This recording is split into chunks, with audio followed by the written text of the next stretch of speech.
They told me for years there was no money in podcasting. Well, they were all wrong. Gray hair. All right, and with that, we are kicking off another episode of the Talking with Tarashuk podcast. My name is Will Tarashuk, the Tarashuk and Talking with Tarashuk, T as in Thomas, A-R-A-S-H-U-K. And this week, I am joined by my good friend, my friend from school, fraternity brother, and a lot of other fun words in between, Mr. Luke Morey. Luke, how are you, my friend? How you doing?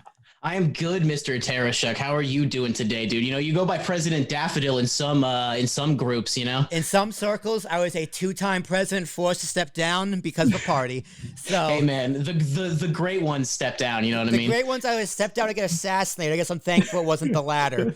Yeah, how's the parade, Jackie? How's the parade? Other than that, Jackie, how's the parade? It's a great comeback. I heard that at work, and I never let it go. But what's up, Luke, man? How you doing? What have you been up to?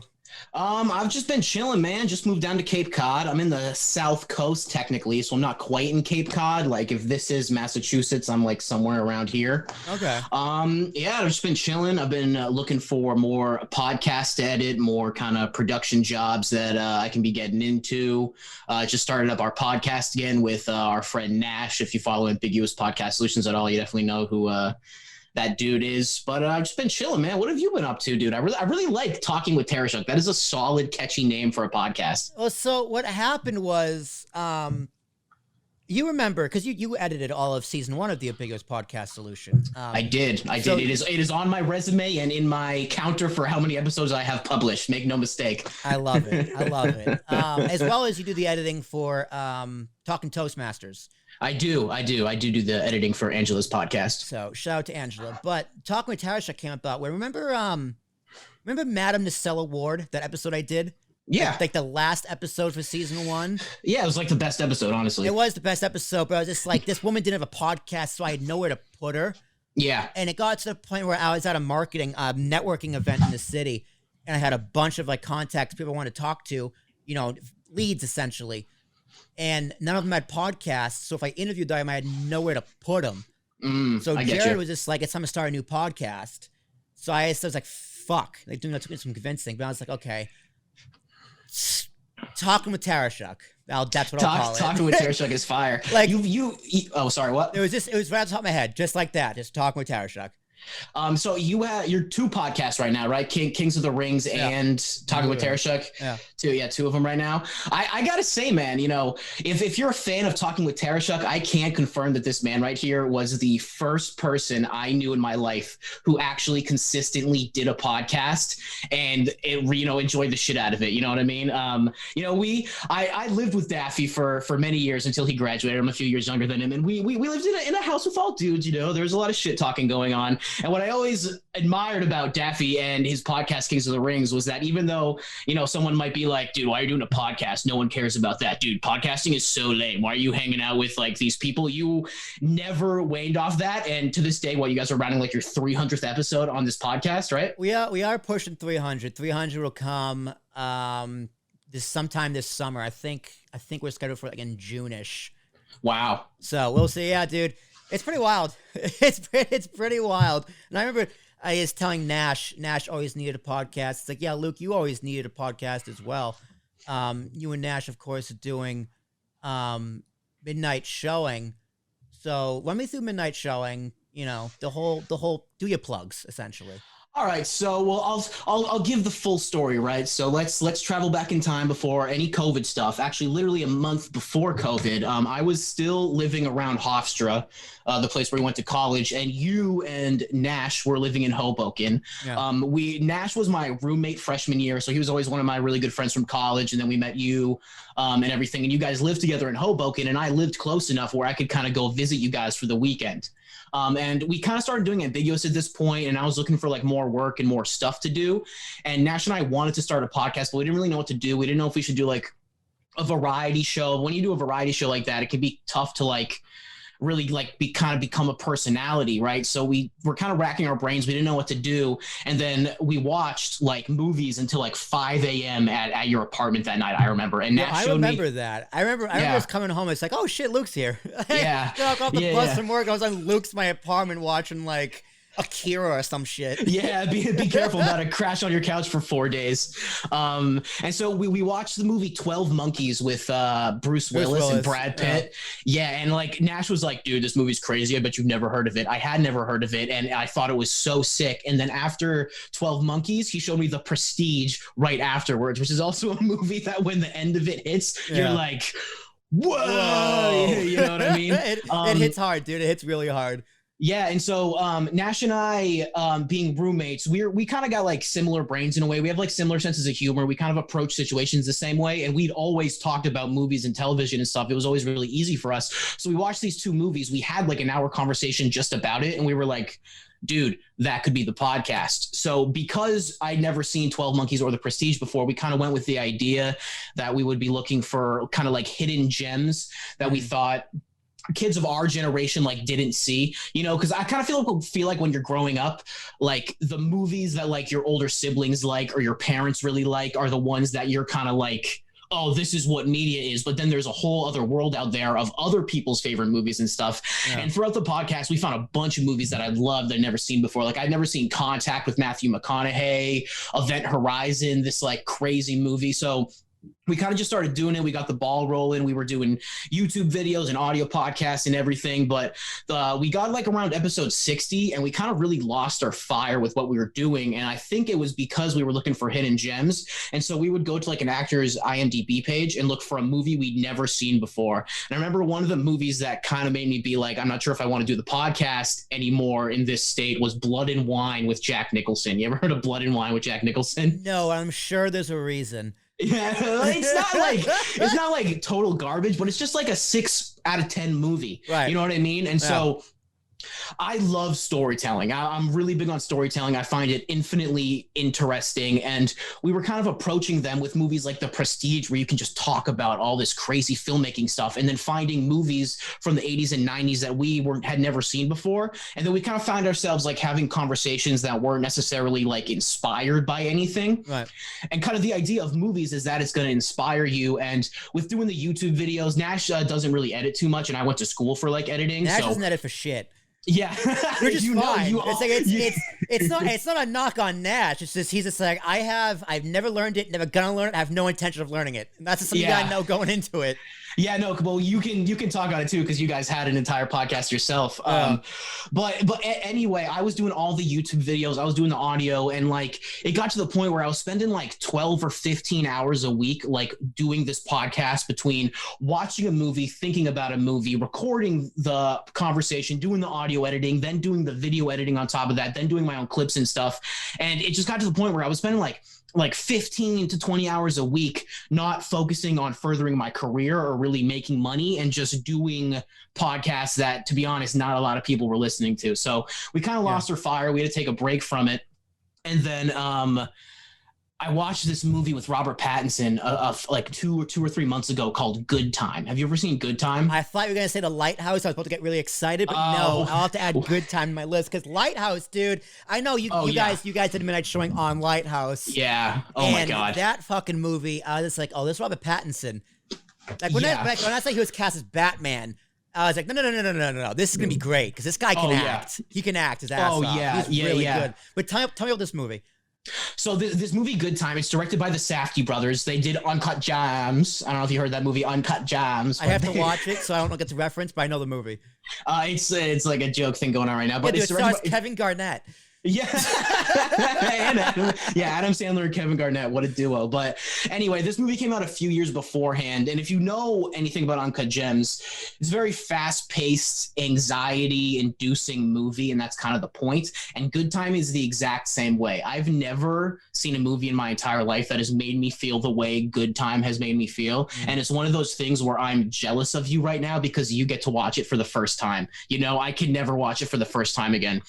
And go ahead, finish. Oh no, I was gonna say I've never seen a movie like that before, and when it ends, it just leaves you with this like hole, and you just like can't stop thinking about it. And I texted Nash right away. I was like, dude, you got to see this movie. And it was one of those things where I was like, he's never gonna watch this movie. And I was like, you know what the best way to make him watch this movie is? Dude, maybe we should start the podcast again. Oh, great. That's awesome. I mean, there's a few movies I can think. There's actually just 2 movies where as soon as I got to the ends, I had to go back and start it from the beginning, like that second. Yeah. One was A Clockwork Orange. Oh, yeah. Because that movie is just, this just cost a 50th year anniversary. And me and Jazz watched it like not too long ago. And it still hits, dude. That movie's incredible. But I only didn't watch it again because it was like 3 a.m. Like, and I'd be home from college break. And, I was in college, so I didn't go to sleep like ever. So I went to bed like at 3 o'clock in the morning. So I started the movie at 1 o'clock in the morning. Then at 3 o'clock here, I was just like, I'm going to bed. I'm too tired. That's a thick movie to start at 1 a.m, dude. I know. Dude, tell me about it. I didn't know what I was getting into. I saw Kubrick, love Kubrick, never saw the movie, wanted to see the movie. So I watched it. And 3 in the morning, I was like, no, I'll watch it in the morning. So I woke up the next morning and watched it again. But the other movie was Reservoir Dogs. Oh, yeah. Okay. Yeah. But by the time that movie ended, I just went right back to the beginning and started it over. That movie was only 90 minutes, so it's 2:30. It's like I can go to bed at 4. Yeah. Well, that movie's perfect too because just the way that the story's told, once you get to the end, you have a way better understanding of what like actually happened, And that's kind of like that's what storytelling is to me. And it's funny because I swear I saw this quote, but I cannot find it. So I don't know if I hallucinated it, I made it up, but I'm pretty sure it's from the Safdie brothers. And it was on Good Time. And they were like, the mark of a good movie is that it leaves you with something. What that something is, it can be totally undefined. You might not understand it right away, but a movie that like you can't stop thinking about is a good movie. And this movie, Good Time, the way it ends, it's like I really don't want to give anything away about it, but it's a very fast-paced movie, and then it kind of just hits a wall, and you're like, whoa. And in that like wake of that, you're just like, what was going on in this movie? And it's like a feeling inside you that you just need to get it out and like have a conversation about it. And what I love about doing Midnight Showing with Nash is that like we'll watch a movie, I'll be like, I don't know if I like that, or I don't know if I really connected with that, and then just having that conversation with him about it 9 times out of 10 will open my mind to something I didn't even notice in the movie. And we've been doing it long enough now that like we'll be like, okay, we have an idea of what our conversation is going to be, then he'll say one thing and my mind will do a million things, and I'm like, whoa, I didn't even think about that. And then I'll say something and his mind will be like 1,000 other things are like, where did this go? What is this thinking of? And I think filmmaking and like storytelling is so cool because in theory, there's really no wrong answers. You know what I mean? Right. I mean, it's all subjective. But like, what's your favorite aspect of, I guess, the creative filmmaking process? Like, for example, mine is I've picked up a lot of like sound design and sound mixing. Yeah. So like if I'm watching a movie, I'll pick up the different like aspects of what goes into the scene, and I can picture how it looks in Premiere or Audition. Because like most of the sounds you hear on a movie, was recorded not on set. Yeah, absolutely. Like including the dialogue. Yeah, absolutely. And that's crazy. And that's one of those things where you think about it and you're like, no way they do it that way. Yeah. You're like, no way they're in like a studio like re-recording. They'll literally just take like chainmail and just shake it in front of a microphone, or they'll just get footage of like armor being thrown downstairs. I'm using like a medieval reference because it's something that makes loud noises, right? Or like they'll cut trees and just put a microphone next to someone cutting trees and put it into the movie. And you got to mix what audio levels go, because it has to mix with the volume, has to mix with the actor, has to mix with other sound effects. So it's like a sound effect will be recorded, but you can't really hear it by itself, but when it's mixed with everything else, it sounds perfect. Well, and even I'll admit I am in a relationship at this moment in time, and she does love watching The Bachelor and The Bachelorette. So at this moment in time, I do watch The Bachelor on a weekly basis, and it is like pretty crazy when you start to listen to how much they edit these people down, especially when nobody's on screen. You can like I edit audio professionally, so like I kind of have more of an ear for it because I know how it sounds when things are like quickly cut like that. But it's crazy just like the way that you'll feel like they're just building sentences that people didn't actually say, or not necessarily didn't actually say, but just cutting out massive chunks of it to like go along with the story. And they have like these live events where there'll be like a crowd laughing. And it's funny to think that like, okay, in the moment when someone actually made that joke, it probably wasn't that actual line of laughing in that actual shot of the crowd. And then it becomes weird because you're like, was that shot of the crowd actually at the end of the thing? You know, that's kind of like the stuff in production that you don't really think about. Yeah, I call it my third eye, or in some cases my third ear. It's like I'm picturing what the editing process looks like. Even like with YouTube videos. Yeah. I look at it and go, oh, I could do that in vMix. Yeah. Right? Like I understand how I'm putting the pieces together and how to do it in my head. Yeah. And it's just like, dude, if I had a budget, it's like the shit I think I could do, because I would love to like do even just a scene. I don't want to do a whole movie because I would take screw that. But even just like a scene of doing that kind of sound design, sound mixing, and the mastering and all that jazz, I think that'd be incredible. Well, I mean, dude, honestly, to like relate it to what we're doing right now, what I really think is like kind of special about podcasting is how accessible it is for people who want to work like this and not have an insane production process about it. You know, that's kind of when I was in high school and I wanted to go to college for communications and kind of production. So a little bit of hindsight I wish I had is truly understanding what this industry is, truly understanding how much work goes into stuff. When the job is done, it's done. Yeah. You know what I mean? And what I've kind of found is like this interesting duality in podcasting is like, it's so easy to talk about something you're passionate about. It's so easy to talk with one of your old friends about something you are both into, and in that same breath, it's definitely still a lot of work, but it is so much more accessible if you want to make content to start a podcast about something you're passionate about than needing a budget to film a scene. You know what I mean? Yeah. It's really funny when someone asks me like, what's not just what's a podcast? That's a simple question to answer that some people just don't know, but the what should I talk about question. Yeah. It kind of annoys the hell out of me. That has to be before, starting the podcast has to be the afterthought, back to Batman. I love Batman so much. I want to start a Batman podcast, not I want to start a podcast. What should I do? And that's funny because I just told you a whole story about Midnight Showing, about how we didn't really know what to do and we had to find that. And then it kind of became uninspired down the line because we weren't really sure if we wanted to keep doing it, That's true. No, that's a very good point. That's a very good point. What you think if someone asked me like, what should I talk about? It's like, no, you're thinking about it backwards. Yeah. It's like something will happen to me. I go, oh, that would be a great podcast. I had an idea, right? Because like a lot of these podcasts, like, why I'm reaching out to like friends, family, whoever to be on these podcasts. 1, because it's fun. 2, it's a great way to reconnect. But 3, I'm building up a portfolio. Right? Yeah, exactly. So one thing I wanted to do, I had this idea. I was walking to get Qdoba in town, and love the Q, bro. Love the Q. Or maybe shout out Qdoba. Shout out to Qdoba. I was getting Jersey Mike's. I lied. I was getting different. Jersey Mike's. Very different, but word. But it's delicious. And I had this idea for like the Fly on the Wall podcast. Yeah. Okay. Where I have like I would just take an editor who's just really good at editing. Just be like, here's my whole library of all the podcasts I've ever done. Yeah. Across APS, Talking with Tarashuk, You Mad Bro, American Minutes, and Kings of the Rings. Yeah, geez, you have so many freaking hours of yourself recorded, dude. I have close to 400 episodes total of me podcasting. That's crazy, man. That's crazy. So I'd be like, here's a library and counting.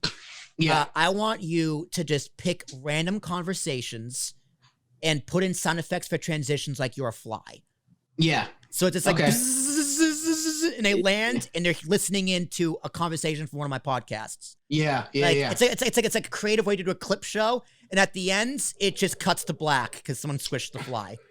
Hey, dude, it's a Daffy compendium. It's the Will Tarashuk compendium. Literally. It's just a more clever way to do a clip show.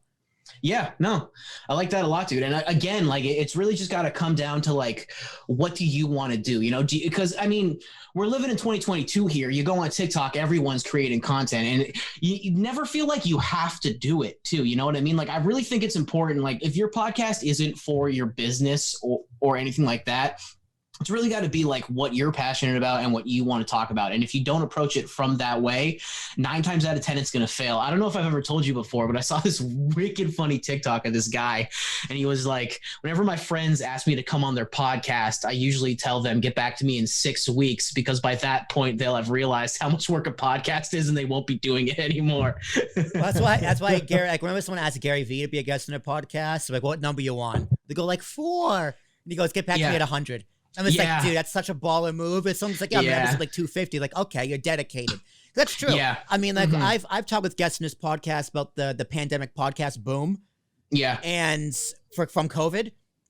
and they all quit after like a month and a half. That doesn't surprise me. That doesn't surprise me. You know, I definitely just had like a whole rant about how accessible it is, and it is 1,000% accessible for anybody to get into. But again, it's a lot of work. And it really has to be something that you're really passionate about, man. You know what I mean? Like, yeah. But in the same breath, it also doesn't have to be. That's why it's so versatile. You know what I mean? Like, it's so versatile. If you put a budget behind it, you'll get what you want. But people think it's a get rich quick scheme sometimes. Nah, not at all. Like it's I don't mean it as a knock to them either. It's a subconscious thought. Because everyone tells you a podcast is a great way to make money. Yes, that's 1,000% true. But you gotta put a lot of time, a lot of effort, and a lot of cash into making sure that happens. Oh yeah. Like I haven't put any money really like in terms of marketing behind any of my podcasts. Yeah, no, for sure, man. And I mean, I'm probably pretty close to my 100th recorded episode, considering being on other people's podcasts. Like this one, I did a couple American Minutes episodes. I did, and then Nash and I's podcast had 60 episodes, and now we're doing even more. So I've also spent a lot of time talking in front of a microphone, and it's not really like weird anymore. You know, it can take you 15, 20 episodes to even get comfortable in front of a mic. I mean, I even remember with Midnight Showing, it took Nash and I did one episode a week, and it took until like episode 20 or 21 that I really felt like we were doing a good job. You know what I mean? And that's 20 weeks, dude. You know, that doesn't go by. And it's funny when you go back and look at the episodes and you're like, oh, wow, I remember like that chunk of time like felt like such a grind.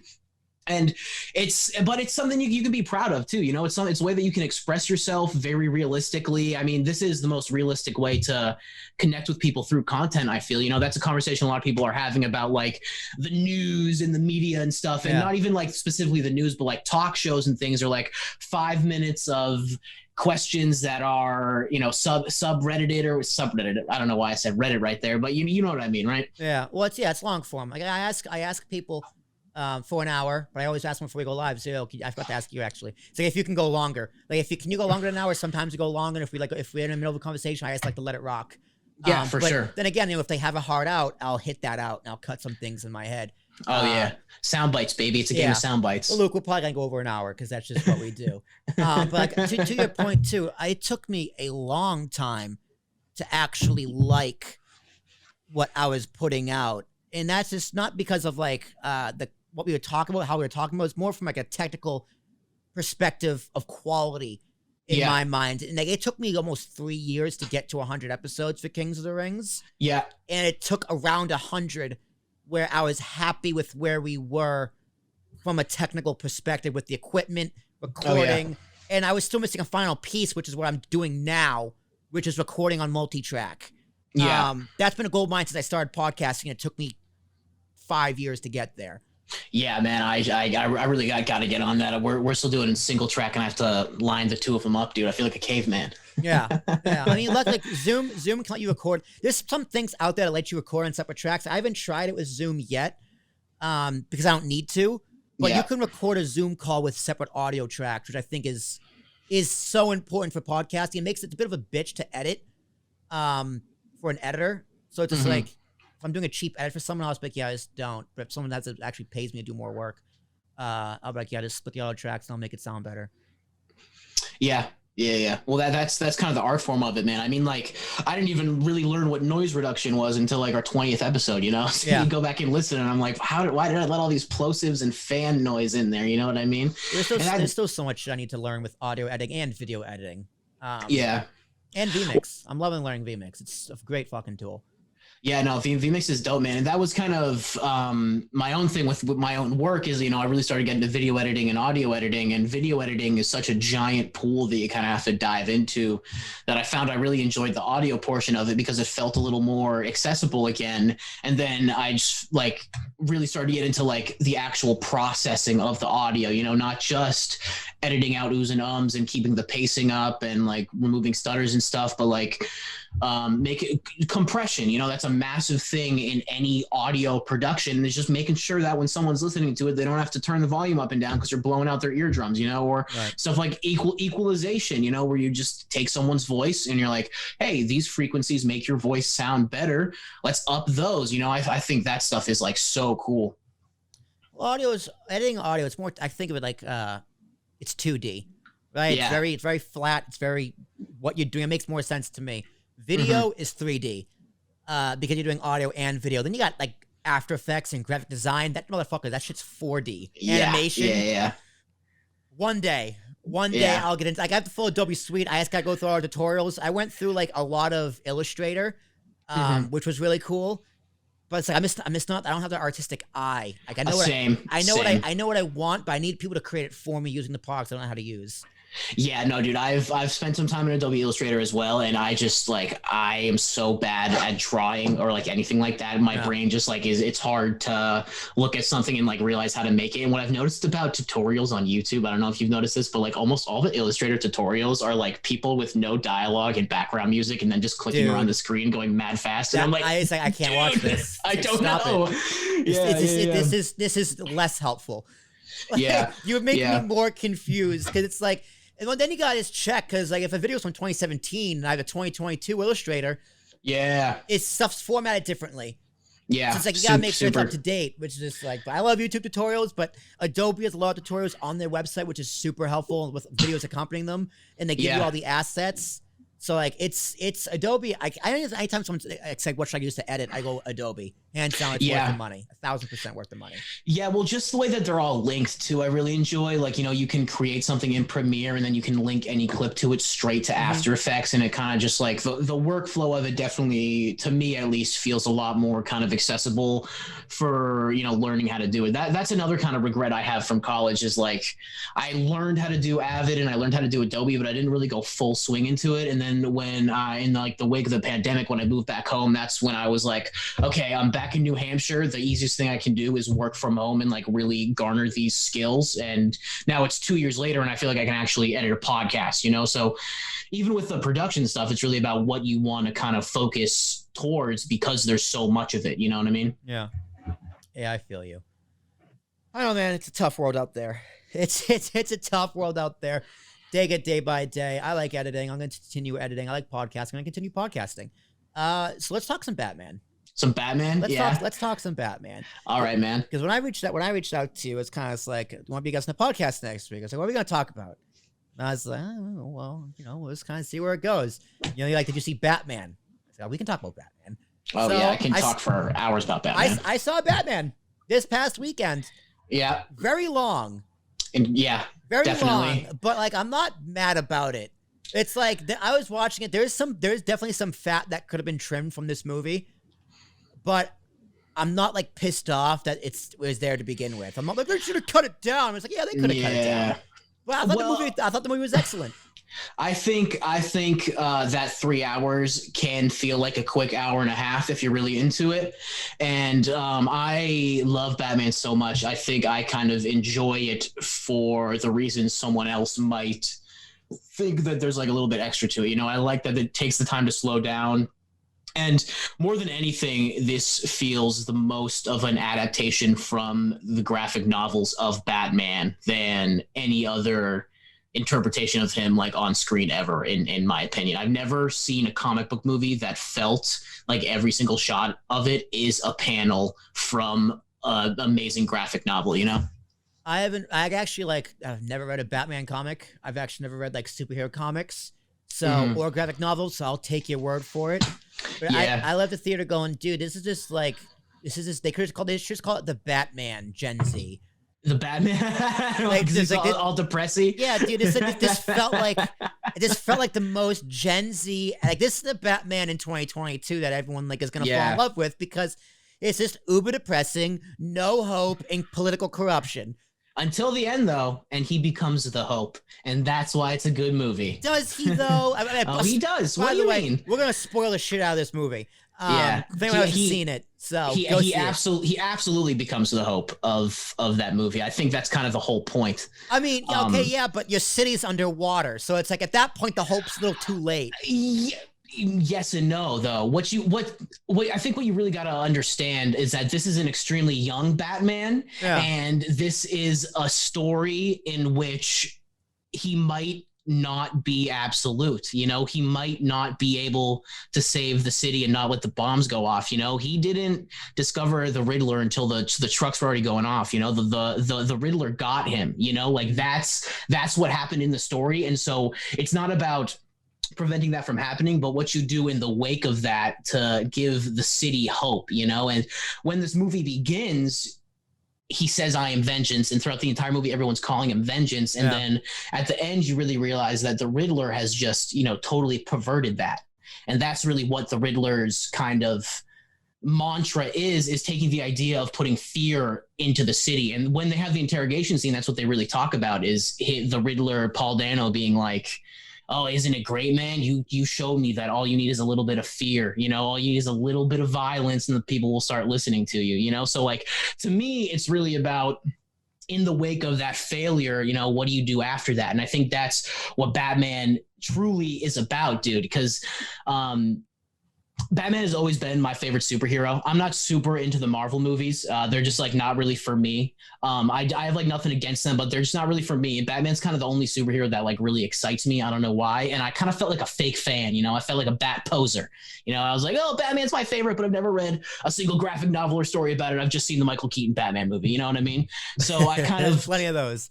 Yeah, so I wanted to kind of start reading more of the character to really find out where the roots are, because, you know, if you listen to any Christopher Nolan interview about the Dark Knight movies, he's like, well, Long Halloween was the biggest inspiration I have because that was the first Batman story that showed you it could be cinematic, you know? Right. So I was like, okay, well, I want to read the Long Halloween. And what you kind of realize is that Batman is one of the most malleable characters in all of storytelling. And that's why I find him so infinitely interesting. And what I mean by that is you really realize that like the core foundation of Batman has been told by so many different artists, so many different authors, so many different filmmakers. Once you get into the realm of filmmaking, that it's almost not about which Batman is better. It's which flavor of Batman are we talking about? So like, if you want to talk about the Nolan films, to me, that's blockbuster Batman. That's like the studio was like, yo, you know, that guy who did Inception and Interstellar, let's give him the keys and see what happens. And that's Interstellar or Inception with Batman in it, as to where this is Matt Reeves' Batman. And it's a lot more conceptual and stylized and living in its own realm. So it's Batman's emo phase. Yeah, Batman's emo phase when he's a young man. And so, of course, people are going to like argue about it online about which one's better. And I've seen a bunch of old heads being like, The Dark Knight will never be topped. And it's like, you can have a preference, you can have a favorite, but I really don't think it's about which one's better. It's about which Batman are you feeling today, you know? You know, you got like a sick, clowny, funny Clooney Batman. Yeah.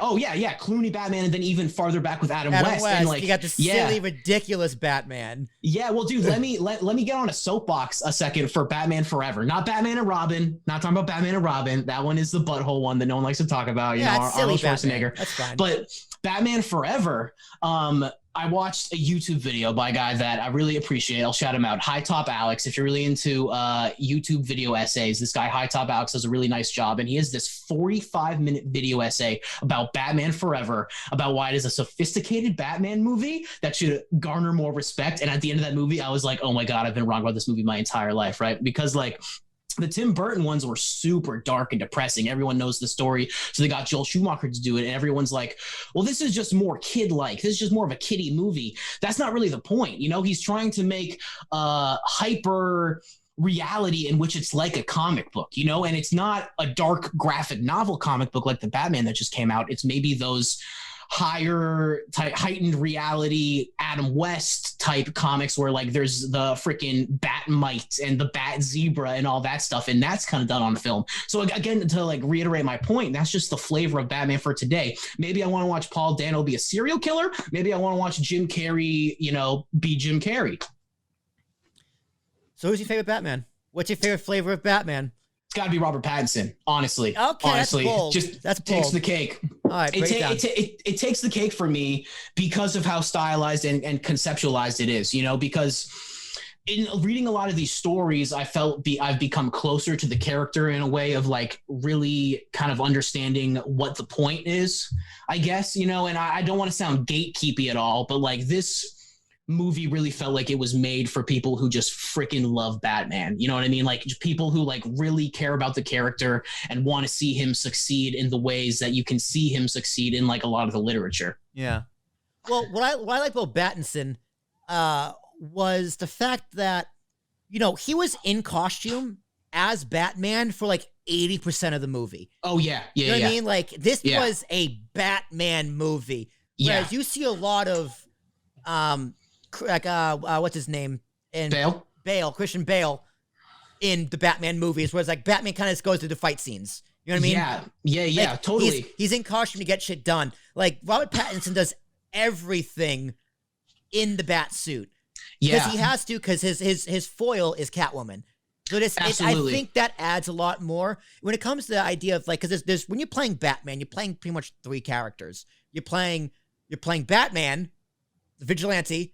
You're playing Bruce Wayne in public, and then you're playing Bruce Wayne with Alfred, like people who know he's Batman. Yeah. So you're really kind of pulling off three characters, point. Whereas this one, he was just Batman the entire movie. Because he's just so disillusioned to the world, man. Yeah, you know, there was no Playboy, there was no Bruce Wayne. It was just this is fucking Batman. You know, and I love how young he really feels as a character too, because I think that's a huge thing with Christian Bale is that like I feel like in those Nolan movies, you always kind of feel like Christian Bale is in control a little bit. You know, like in Batman Begins, he's a young man, but I still think Christian Bale doesn't ever feel like a kid. You know, I think Robert Pattinson did a great job not showing his actual age and making you feel like Batman is just like some 24-year-old dude who like needs to get out more, is like so obsessed with just what this is, and at the end of the day, I also think you have to remember that Batman is a tragedy. Like Batman is an ironic tragedy. It's like there you can go with the Adam West flavor and the Joel Schumacher flavor, but like here and even in The Dark Knight, at the end of The Dark Knight, it's all about how he became that Hope again. Both two of the greatest superhero movies of all time are both about Batman becoming Hope. Okay, let's not, you know what I mean? But like, okay, do you want the Christian Bale super playboy one? Nothing wrong with that, but that's a different Bruce Wayne. That's a different Bruce Wayne. Yeah, it's very different. Yeah, this Bruce Wayne can't go to a Met Gala and buy I think it was in Batman Begins when he buys the hotel. You know what I mean? Yeah. Robert Pattinson is so far removed from that. He doesn't give a fuck. Yeah, he just doesn't give a fuck. He's like, we gotta keep up appearances for like the foundation. He's like, I don't give a fuck. Fuck it, doesn't matter. Mm-hmm. Yeah, and that's how the movie begins, and then I think it's so good because by the end of it, you really feel like we got somewhere. As you see him with one of the best shots of the movie is for sure when he has the flare and he's walking out of the water with all the Gothamites behind him following, and then he's picking up the girl at the end, bringing her over, and they have the overhead shot of him dirty looking up at the sky, and in the beginning of the movie he was clean in the rain looking up at the bat signal, and before that he said I am vengeance, and now at this part over here I am hope. You know what I mean? Yeah No, it definitely worked. The movie was excellent, the acting was great. I liked having Andy Serkis as Alfred. The Riddler, I think I first of all, before we get to the Riddler, I do want to spend a lot of time on the Riddler. Colin Farrell as the Penguin. Holy goddamn. Indescribable. Yeah. Like I found out it was Colin. Like if I didn't know Colin Farrell played, I would have shit myself. Like it was like, oh wait, that's Tom Cruise from Tropic Thunder. Like that kind of like, wait, you're lying. Like you have to go to IMDb and look that shit up to make sure no one's like punking me. Like, what an incredible job by the Penguin. Like I know the big shoots are filled with Danny DeVito, but incredible. I thought he was almost better than the Riddler. Oh yeah, no, dude, and totally. And I think I don't think any of the villains in this movie are going anywhere. I think they're really going to stick around for the longevity of all these sequels that they're going to make, dude. And I mean, my God, dude, when he's like yelling, I got you, you sick weirdo, and then he just pops out of the fire, dude. I mean, moments like that just hit you, dude. And I saw it in IMAX too, and there was like, oh baby, you could feel it in your chest throughout that entire sequence, bro. It was just so. It's just so incredible, man. It was great. And honestly, shout out to John Turturro, too, for playing Falcone. Oh, yeah, dude, amazing. One thing I was concerned about with the trailers was, they had 3 villains, what seemed like 3 villains. Yeah. And, it's tough to pull that off. Yeah. And a lot of movies don't. But this one, and then Homecoming, No Way Home, the last Spider-Man, they both pulled it off. Excellent. Like Falcone, Penguin, and Riddler all got like equal screen time with a clear hierarchy of who's in charge. Absolutely, dude. Like absolutely. And that's a testament to the writing, for sure. Yeah, no, and I would even I would argue that Dark Knight Rises doesn't do as good of a job with it, and I think that's why that movie fell short for a lot of people. Yeah. And again, back to the graphic novels I've been reading, what you realize in a lot of them is that like sometimes a bad guy will show up for a chapter and then he's like gone. Like the Long Halloween is really interesting because it doesn't take place on one night; it takes place over the course of a year, and every month is a different villain. So in the Long Halloween, there's pretty much 12 different villains all getting to this, and that's like, the Joker, the Riddler, Poison Ivy, like all that stuff. All these characters are in this graphic novel, and like it doesn't feel too full. It doesn't feel like it's full of fat. It doesn't feel like it's wasting your time. And so that's what I'm extremely interested about in more of these movies, is like how Matt Reeves is going to be able to capitalize on this and like utilize even more characters from one of the greatest rogue galleries of all time. No, definitely. All right, the Riddler. Yeah. So I loved the Riddler. Yeah. Paul Dano, for a second, can we just say there will be blood, prisoners, the that's Batman, where I knew him from. Yeah, dude. Like Paul Dano. I drink your milkshake. He's the guy counting the Daniel Day-Lewis. Okay, copy. Now I know who he is. Because I was like, you look so familiar. Yeah. And I just couldn't put my finger on it. Have you seen Prisoners? Oh yeah. He's Prisoners is incredible. I love Prisoners. Great movie. I've only seen it once, but it's a great movie. But I was watching this movie, and I like what they're doing with the Riddler. But I couldn't help thinking, how is this any different from the Joker? I understand that. It's just they didn't do the Joker because the Joker's been done so many times.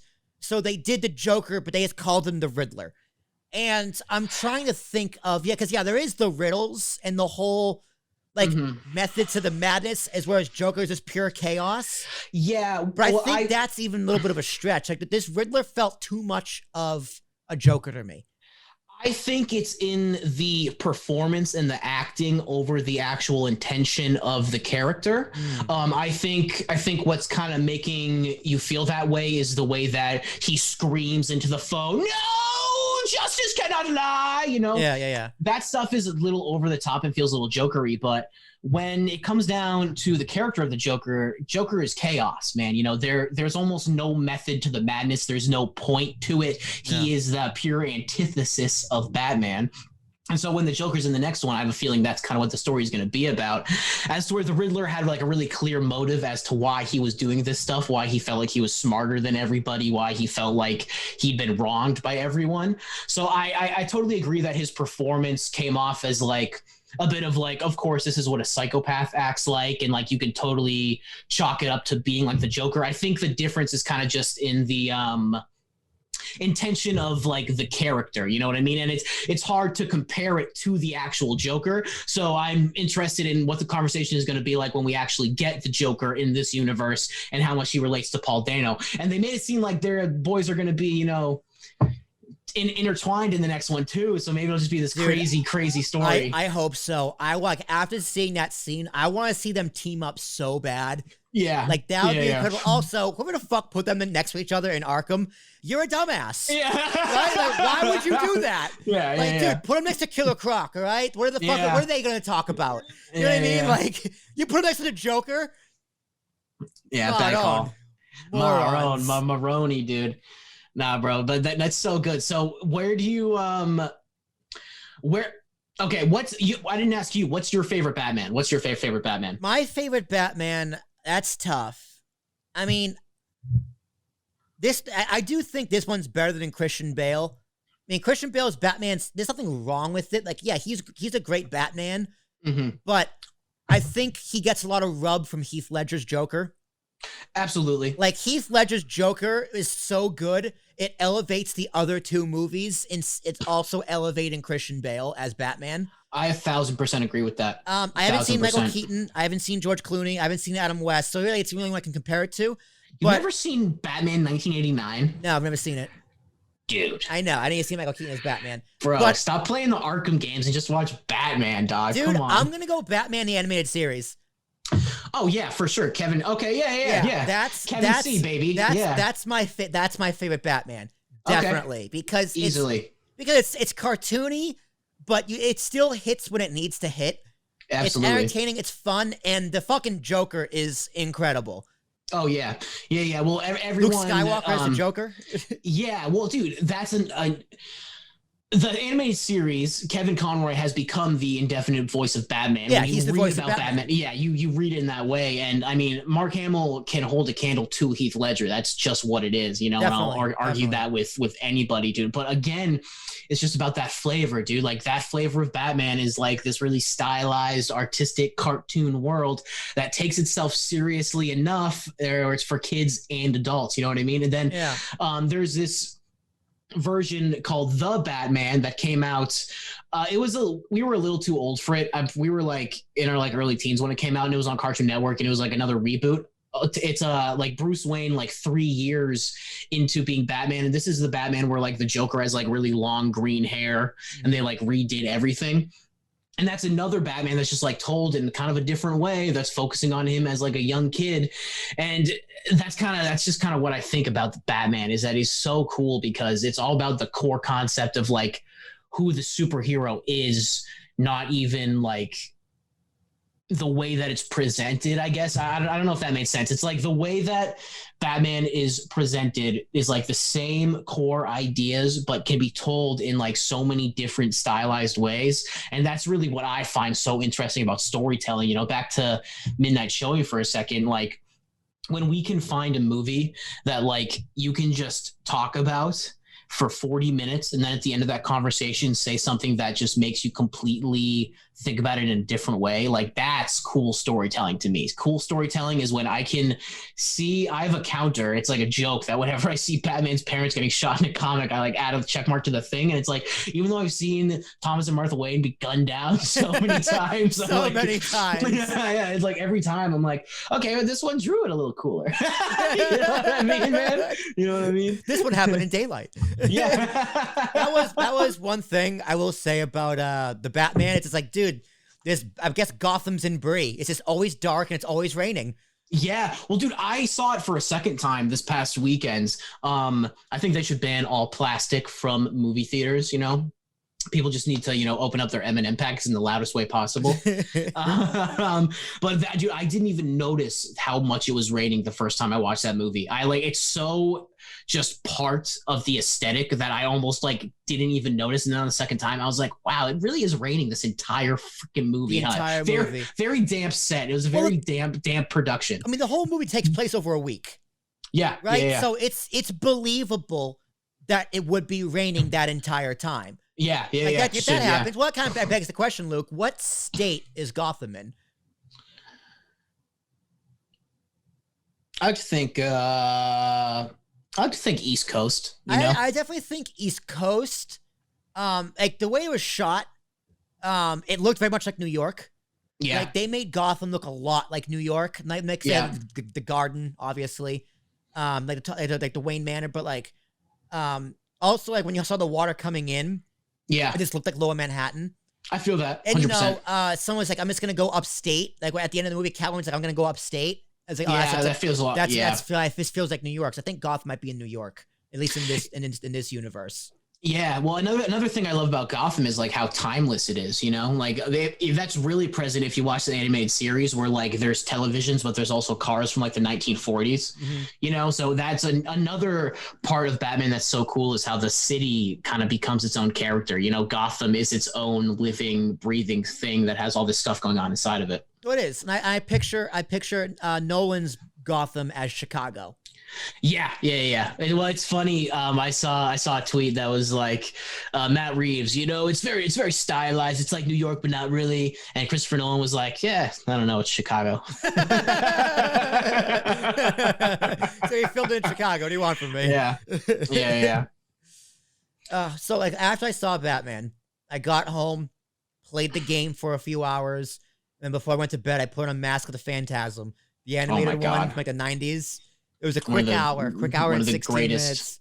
Yeah, one of the greatest Batman stories. I don't remember which one it was, but I remember watching Batman as a little kid, and it ended with like Joker dying in like an airplane explosion or something, and like Batman and Batwoman are on the ground. And I have no idea if I'm imagining that, if it's real or like where I saw it, but I've been wanting to find that Batman forever. Well, there's tons of movies. That does kind of sound like the end of Phantasm a little bit because there are explosions. There are explosions, but it's not Phantasm. I just watched it. It was this a Batman. It was animated, and it was like the same cast, the voice of Batman, and then Luke Skywalker as a Joker. Or maybe it was a flashback. I don't know. But do you remember which the first Batman you ever saw? Probably the animated series. That came out like right when we were kids. Yeah. Maybe like a few years after. And my brother was WB. Yeah, my brother was really into Batman too. So I saw like 1989, and I saw like Batman the animated series and all that stuff. And I have a bunch of pictures of me as like a little kid running around with like this cowl that like one of my mom's friends like sewed.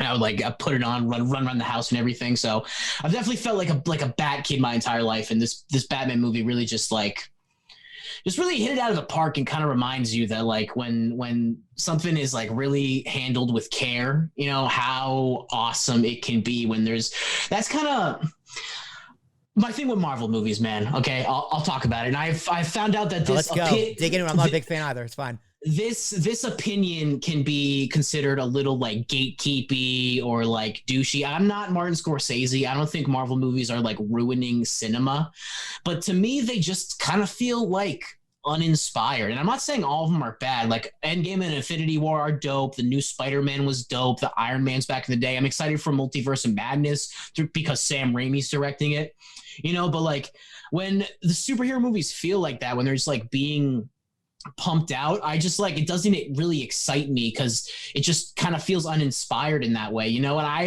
didn't watch any of the TV shows. I haven't seen Loki or WandaVision. Those are supposed to be really good, and I love the old X-Men movies from back in the day, but like those Marvel movies, I just don't see as much character to them. And the Batman has so much character. It's so stylized. It feels so real.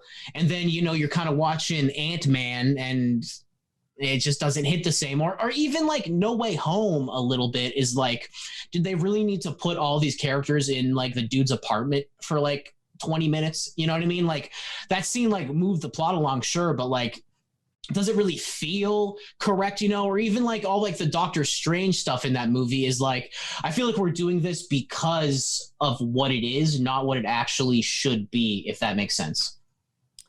I suppose my thing with Marvel, so to kind of, I guess, build an analogy here, there's flavors to Batman, right? Yeah. And they're all very, very different flavors. Marvel movies, and there are some exceptions, don't get me wrong, but for the most part, Marvel movies are just vanilla with different toppings. Yeah. Right? No, for sure. Do we have the Iron Man sprinkles, or do we have Captain America like fudge? Yeah. And it's not that they're bad. It's just that it feels like it's pumped out, you know, like it really feels like the directors just get back 1,000 notes from the studio or producers that say this isn't being hit. This isn't being hit. And then like, when it's crafted in that way, it kind of takes away like everything that's stylized from it. And comic books are so cool.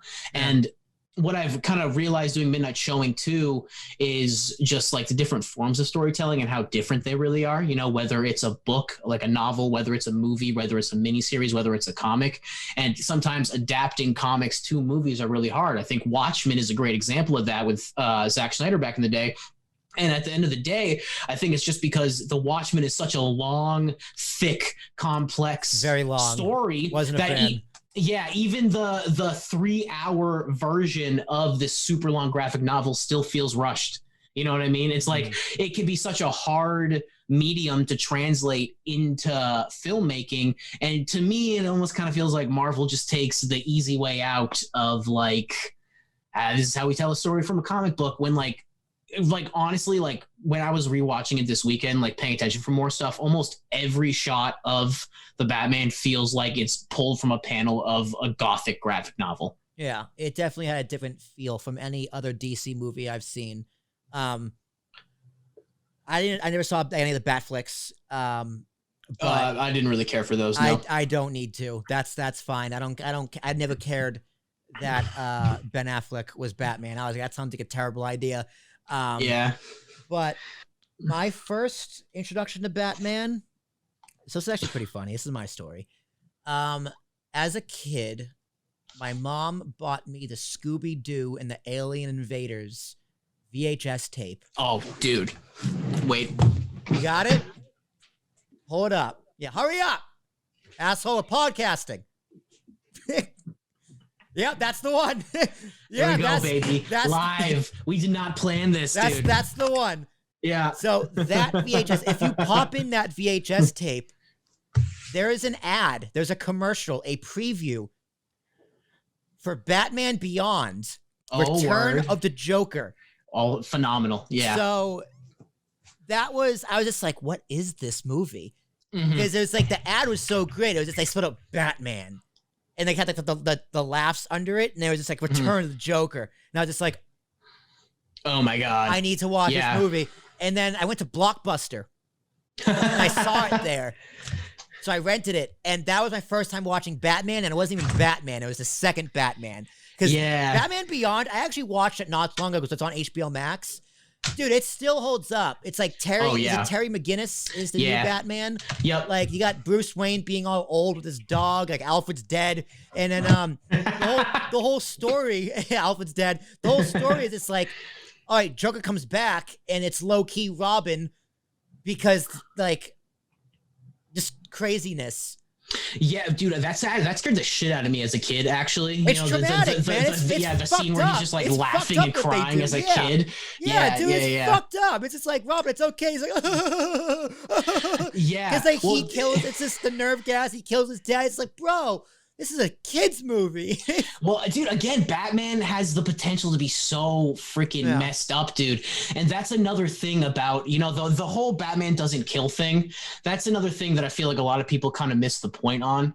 To me, the whole point of Batman is the fact that he doesn't kill people. Yeah. And when you relate it directly to the Return of the Joker. The Return of the Joker is using some themes from The Dark Knight Returns and Death in the Family, where the Joker kills Jason Todd, right?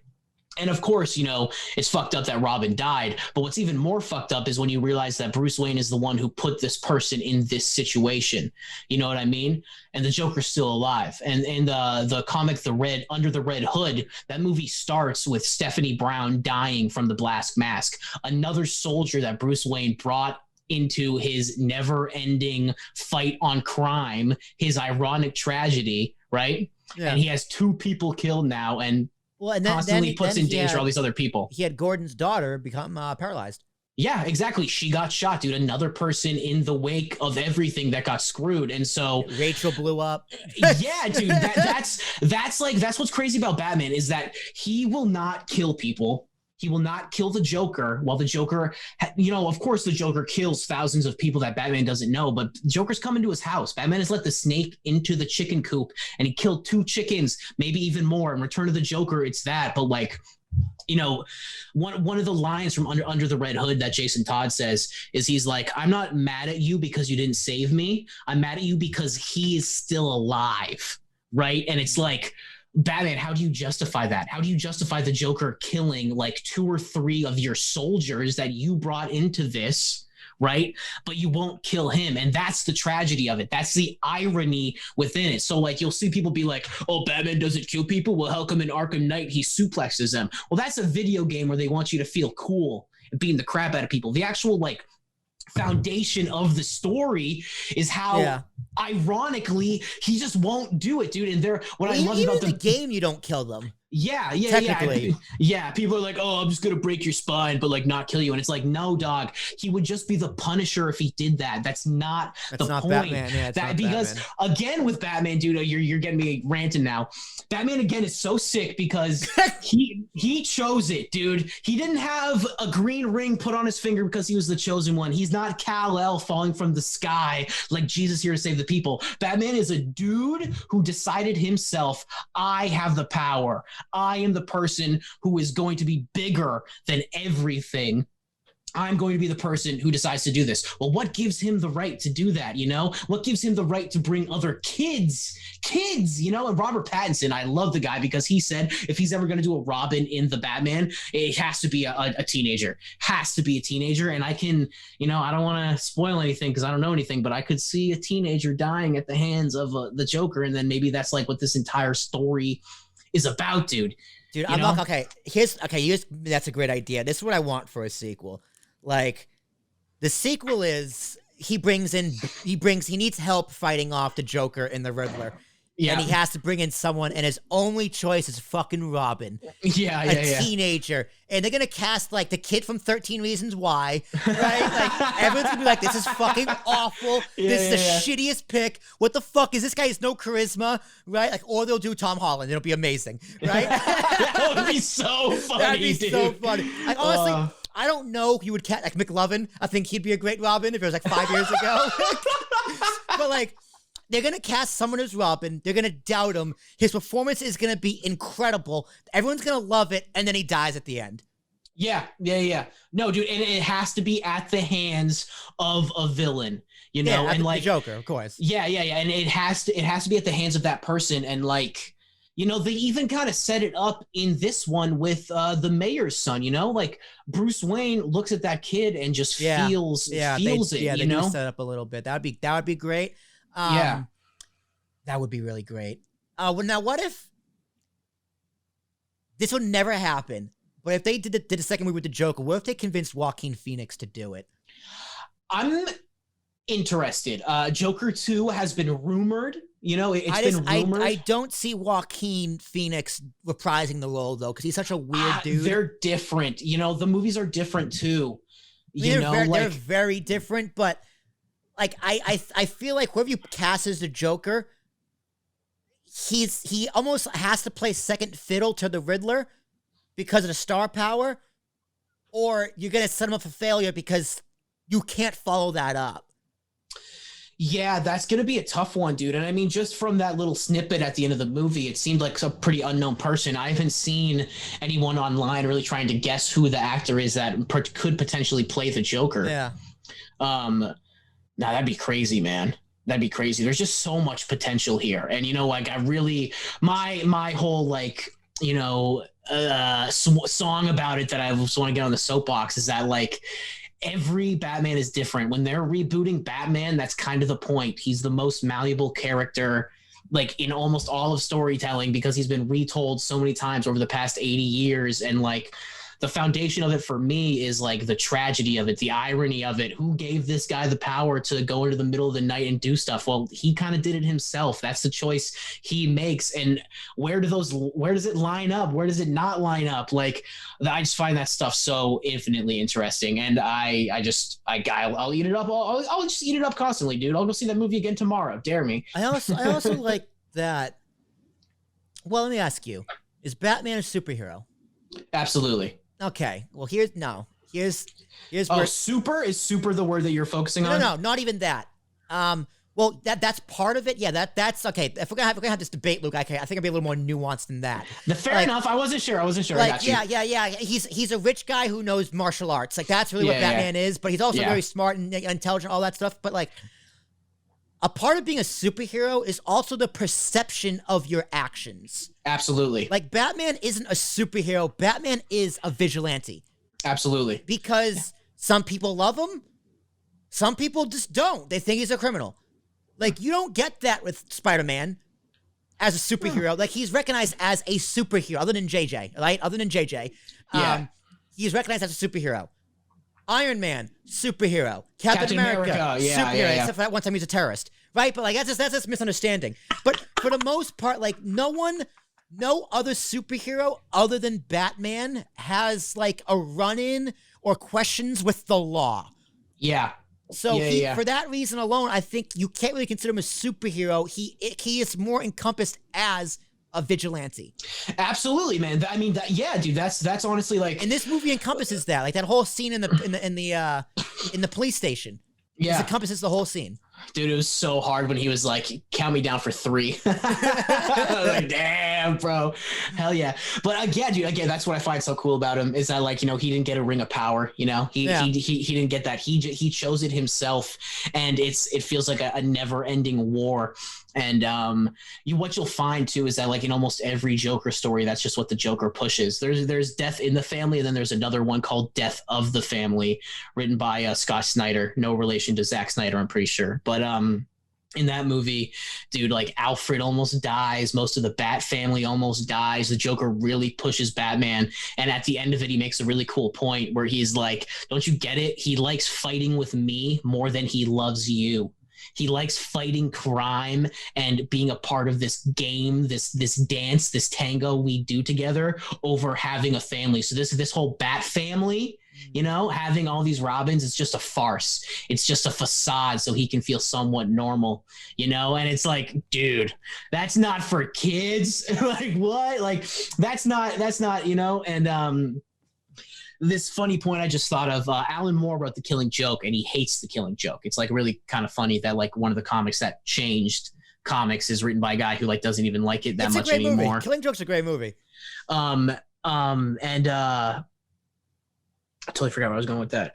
Oh, no. So he doesn't like the way he wrote that movie. Or he doesn't like the way that he wrote that story because it's like a little too dark and the Joker's doing like some really messed up stuff.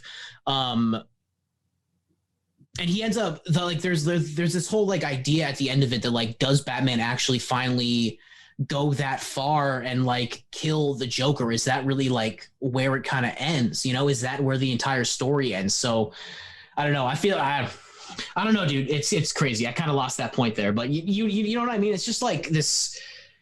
It encompasses so many ideas and so many themes that I think aren't always present in other forms of media, specifically with like superhero stuff in today's age.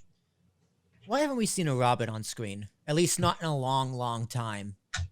Does Robin just not fit into this modern day Batman? Is he too silly, too ridiculous? Is not enough people like Robin? Like, I was like, they kind of teased with Joseph Gordon-Levitt, but then people were not having it. Yeah, Nolan chose not to do it, and it's interesting because Nolan's quoted saying that the Long Halloween was one of the biggest inspirations for Batman, and there's a sequel to the Long Halloween called Dark Victory, and that is the story of how that Batman got Robin, right? So it's actually pretty interesting that Nolan decided not to have a Robin in any of those movies, but I mean, when you really think about it, I can't think of The Dark Knight any other way than it is. Yeah, you know. But again, I don't know. I'm in this maybe like masochist mind state where I'm like, if there's a Robin, he has to die. You know, like if there's a Robin, something messed up has to happen to him that has to like push Bruce into really thinking about the actions that he's taking and what gives him the right to put people in this situation. Dude, it would be hard for Batman to go darker. All right, like how much more depressed can Robert Pattinson get? All right, I don't think it's possible. Yeah. Yeah, well, okay. I remember where that Alan Moore point was supposed to go now. So what I was saying was Alan Moore didn't like that comic because he thought it was too dark, and he thought it was better for Batman to kind of be campy with Adam West and have the Bat Zebra and the Bat Mite and like all that stuff. So like that comic kind of changed a lot of the way that we see Batman in these like gothic tales, because like you realize how malleable he is, where like you can have the Adam West Batman where it's just like this goofy guy in a costume chasing after these crazy people, or you can have the Paul Dano blowing up people's heads. Yeah. Well, Luke, it's been a wild ride. I love me some Batman. Yeah, when we talk 20 minutes on podcasting, 40 minutes on Batman. Hey, man, gotta love it. That's how the cookie crumbles on this podcast. Sometimes I ask these things to wind ourselves up and see where it goes. But before we go, anything else you want to talk about? Last question always goes to the guest. Nah, man. I mean, Nash and I are going to be starting up our podcast again pretty soon. Again, just with, the idea that we're going to talk about movies that we care about. There'll definitely be a Batman review on that podcast. Not really sure when it's coming out. Yeah, we got a couple in the bank. He's traveling the country right now, traveling to like North Dakota and He's places. in North Dakota right now. It's the weirdest thing. Yeah, so it's been a little tough to record, but nah, man. I appreciate podcasting. I appreciate how much you enjoy it, and I want other people to enjoy it too, because like you don't have to take it as seriously as people might want you to think you do. If you want to start a podcast, you just enjoy having conversations with people. You don't have to necessarily have something to say, and yeah. I want this to come out in the right way, where like, of course, if you have a podcast, you have something to say, but don't think about it like you really got to change the world. Don't think about it that like there has to be an end goal right when you start, because podcasts could go on forever, as going on your 300th episode. Yeah, dude. You know sometimes what I mean? I just like to fuck around. Honestly, I just like to go on the and just fuck around. Yeah, right. Fun. And it's like fun, dude. It's fun. No, it is. So I would challenge anybody to try out podcasting if you have something you're really passionate about. If you like I said, with that Good Time movie, it felt so therapeutic to talk about it with Nash, because by the end of that conversation, I was like, okay, I think I have a better idea of what the point of this movie is, So like maybe your conversations don't have to have a point. Maybe you're just talking about something you enjoy with your friends, like doing a 40-minute rant on Batman. You know what I mean? Easy peasy. Easy peasy. Plug your shit. Anything you want to plug? Mahanchus posts, your podcast, socials, whatever. All yours. Yeah. So I do professional podcast editing and producing and processing. My little thing I like to say is that, related to what I talked about earlier, podcasting can be so accessible, and it really is so accessible. But again, there's a lot of work to it. So, my kind of mission as a podcast producer is to let you just talk into the microphone, and I'll take care of the editing. I'll help you with the show notes. I'll help you, get ideas for better hosting and stuff like that. I just want if you to be able to turn on the microphone, talk about what you want to talk about, shut it off, and then not worry about it, So if you have a podcast, you need any audio editing or audio production help with that, of course, hit me up at luke@mahanchuspost.com. We didn't talk about Mahanchus at all. Luke at MAHANCHUS post.com. Or hit up Will Tarashuk too for Ambiguous Podcast Solutions. We're kind of all buddies, and maybe you could, dip your toes in a little bit of anything, dude. And then Midnight Showing. That's all it's called. So you got to look for it if you want to hear it. It's there. You just gotta know where to look. Well, I love doing that. The little wink. Don't do that again. It was quick. Yeah. Kick me out. Right? This has been Talking with Tarashuk. I'm the Tarashuk going to Talk with Tarashuk. Teason Thomas. ARISHUK. If you want to find all my shenanigans, ambiguouspodcastsolutions.com, where Midnight Showing can be seen and heard, where this podcast can be seen and heard, where the Ambiguous Podcast Solution, as well as Kings of the Rings and all of Resurrect Radio, can be seen and heard, or across any podcast platform of your choosing. 25 worldwide. They're all there. I'll be back next week talking with, you want to be a guest on this podcast? Reach out to me. With that plug. Plugs are important, Luke. Will at apspodcast.com. It's WILL at APSPODCAST.com. And if you make me go, ooh, you'll be on the show. Congratulations. It really is that easy. I'll be back next time talking with, another friend. We'll see. Thanks for having me on, man. It was a good time. I got you, Luke. We'll see. We'll bring you back next time. Next time. So I got my policy is once a quarter. So 90 days, and you're welcome back on. 90 days. All right. 90 days. 90 so days. start counting. Not now, but right now.